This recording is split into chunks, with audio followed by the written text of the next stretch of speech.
Assalamualaikum warahmatullahi wabarakatuh. Nama saya Larsetia Windirianto. Saya akan mempresentasikan tentang sistem ekonomi dan etos kerja dalam Islam. Kompetensi dasar di sini adalah memahami konsep dan nilai-nilai ekonomi Islam, perbedaan ekonomi Islam dengan ekonomi kapitalis dan sosialis, merespon praktik-praktik ekonomi modern, hukum bunga bank, serta memiliki etos kerja dan kemandirian dalam hidup. Yang pertama yaitu pengertian sistem ekonomi dalam Islam.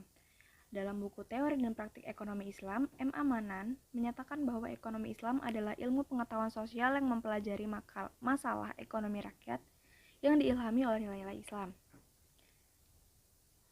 Yang dimaksud dengan sistem ekonomi Islam adalah sekumpulan dasar-dasar umum ekonomi yang disimpulkan dari Al-Quran dan Sunnah dan merupakan bangunan perekonomian yang didirikan di atas landasan dasar-dasar tersebut sesuai dengan kondisi lingkungan dan masa tertentu. Nilai-nilai dasar dan instrumental ekonomi Islam sebagai implikasi dari asas filsafat tauhid ada 3. Yang pertama yaitu kepemilikan. Kepemilikan oleh manusia bukanlah penguasaan mutlak terhadap sumber-sumber ekonomi, sebab sesungguhnya segala sesuatu yang ada di dunia adalah milik Allah. Manusia hanya berhak mengurus dan memanfaatkannya sesuai dengan aturan Allah. Yang kedua yaitu keseimbangan. Keseimbangan merupakan nilai dasar yang mempengaruhi berbagai aspek tingkah laku ekonomi seorang muslim. Asas keseimbangan ini misalnya terwujud dalam kesederhanaan hemat dan menjauhi pemborosan. Yang ketiga yaitu keadilan.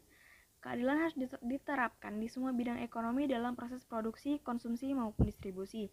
Selain itu, keadilan juga harus menjadi alat pengatur efisiensi dan pemberantas pemborosan. Lalu perbedaan sistem ekonomi Islam dengan sistem ekonomi kapitalis dan sistem ekonomi sosialis. Jika dipandang semata-mata dari tujuan dan prinsip ekonomi, maka tidak ada perbedaan antara sistem ekonomi Islam dengan sistem ekonomi lain. Namun, jika dilihat dari perbedaan dan keperluan hidup yang harus dipenuhi, terdapat perbedaan dalam upaya mencapai tujuan, terutama dalam pelaksanaan prinsip ekonomi. Karena perbedaan-perbedaan itu pula muncul beragam sistem ekonomi yang mempengaruhi pemikiran dan kegiatan ekonomi manusia sekarang ini, yaitu sistem ekonomi kapitalis dan sosialis. Sistem ekonomi Islam adalah sistem ekonomi yang mandiri dan terlepas dari sistem-sistem ekonomi lainnya. Adapun yang membedakan sistem ekonomi Islam dengan sistem ekonomi lainnya, yang pertama yaitu asumsi dasar dan norma pokok dalam proses maupun interaksi kegiatan ekonomi yang diberlakukan. Asumsi dasar sistem ekonomi Islam adalah syariat Islam.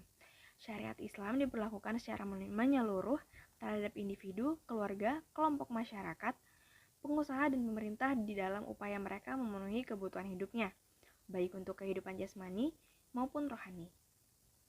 Yang kedua yaitu prinsip ekonomi Islam adalah penerapan asas efisiensi dan manfaat dengan tetap terjaganya kelestarian lingkungan alam. Yang ketiga yaitu motif ekonomi Islam adalah mencari keseimbangan antara dunia akhirat dengan jalan beribadah dan arti yang luas.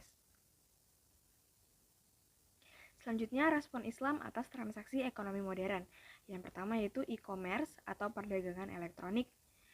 Teknologi merubah banyak aspek bisnis dan aktivitas pasar.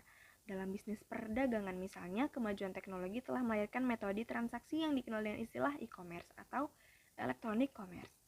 Dalam istilah lain, e-commerce adalah bisnis online yang menggunakan media elektronik internet secara keseluruhan baik dalam hal pemasaran, pemesanan, pengiriman, serta transaksi jual beli.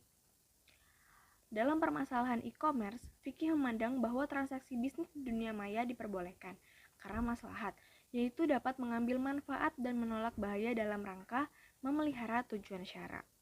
Dalam pandangan Islam pula, jual beli merupakan mempunyai rukun dan syarat yang harus dipenuhi agar sah.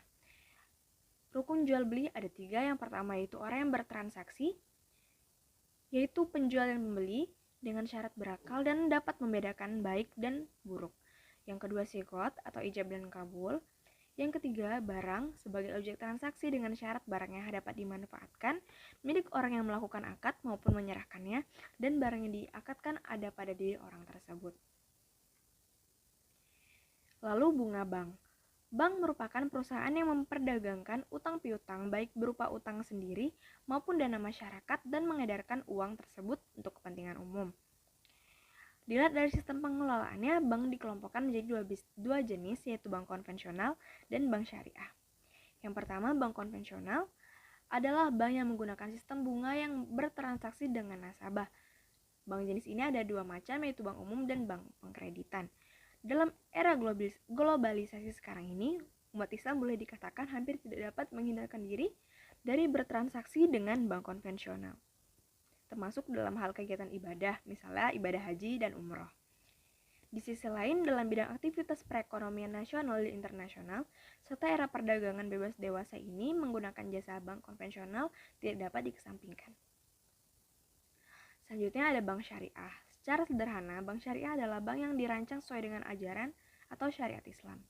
Perbankan Islam yang beroperasi atas prinsip syirkah atau mitra usaha telah diakui di seluruh dunia. Artinya, seluruh bagian sistem perbankan yakni pemegang saham, depositor, investor, dan peminjam turut berperan serta atas dasar mitra usaha. Perbedaan pokok antara konvensional dengan bank syariah adalah sistem operasionalnya. Pada bank konvensional, sistem operasionalnya didasarkan pada bunga, sedangkan bank syariah menjalankan usahanya minimal mempunyai 5 prinsip operasional yang terdiri dari sistem simpanan, sistem bagi hasil, margin keuntungan, sewa, dan fee. Selain itu pula ada pula akad qard, hiwalah, ron, wakalah, kafalah yang semuanya menjadi ciri khas sekaligus pembeda antara bank syariah dan bank konvensional. Hukum bunga bank riba atau bukan? Para ulama sampai saat ini belum berkonsensus secara bulat. Pendapat ulama berbeda-beda, salah satunya yaitu Abu Zahra, guru besar hukum Islam dari Universitas Kairo, Mesir, mengatakan bahwa bunga adalah sama dengan riba nasiah yang dilarang dalam Islam. Akan tetapi, karena sistem perekonomian sekarang dan peranan bank dan bunga tidak dapat dihapuskan, maka umat Islam dapat melakukan transaksi melalui bank berdasarkan keadaan darurat. Selanjutnya yaitu etos kerja dan kemandirian hidup. Etos kerja Islami. Seorang muslim harus memiliki prinsip bahwa bekerja adalah ibadah. Sedangkan yang menjadi tujuan utamanya adalah meraih ridho Allah, tidak semata-mata mengejar materi belaka. Selain itu, seorang muslim harus juga memperhatikan etika kerja, yaitu menyadari pekerjaannya terkait dengan Allah, sehingga membuat dia bersikap cermat, bersungguh-sungguh dalam bekerja dan menjalin hubungan dengan baik dengan relasinya demi memperoleh keridhaan Allah.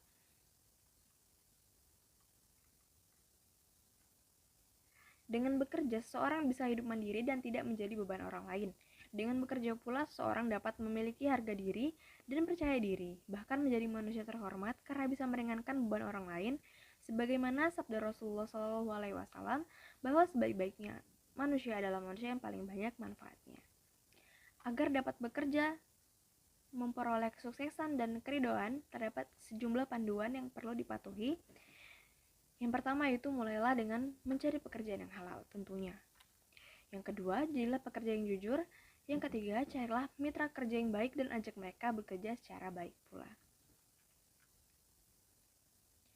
Etos kerja Islami memiliki beberapa karakteristik. Yang pertama, baik dan bermanfaat, kualitas kerja yang mantap, kerja keras, tekun dan kreatif, berkompetisi dan tolong-menolong, objektif, disiplin atau konsekuen, konsisten dan istiqomah, percaya diri dan kemandirian, efisien yang hemat. Selanjutnya itu kemandirian dalam Islam. Dalam Islam, kemandirian adalah melakukan usaha sekuat-kuatnya untuk tidak menjadi benalu bagi orang lain. Selagi seseorang masih mampu tanpa melupakan peran Allah Subhanahu wa taala, dengan kata lain, konsep kemandirian Islam dibangun atas dasar tauhid sehingga manusia cukup bergantung hanya kepada Allah Subhanahu wa taala, tanpa menafikan kerja sama dengan sesama untuk melipat gandakan kinerja. Kemandirian dalam Islam berakar dari satu kunci, yaitu harga diri. Islam mengutamakan pemahaman bahwa setiap manusia diciptakan oleh Allah Subhanahu wa taala dalam keadaan terbaik. Potensi yang dimiliki manusia menunjukkan bahwa setiap manusia memiliki peluang untuk menjadi mulia. Oleh karena itu, muslim tidak layak menjadi beban orang lain. Demikianlah konsep kemandirian dalam Islam, berusaha sekuat tenaga untuk tidak menjadi beban bagi siapapun, namun tetap menjadikan Allah Subhanahu wa taala sebagai tempat berharap dan meminta pertolongan. Dan kesimpulan dari presentasi saya tadi adalah sistem ekonomi dan etos kerja dalam Islam saling berkaitan, satu sama lain dan saling melengkapi. Terima kasih. Wassalamualaikum warahmatullahi wabarakatuh.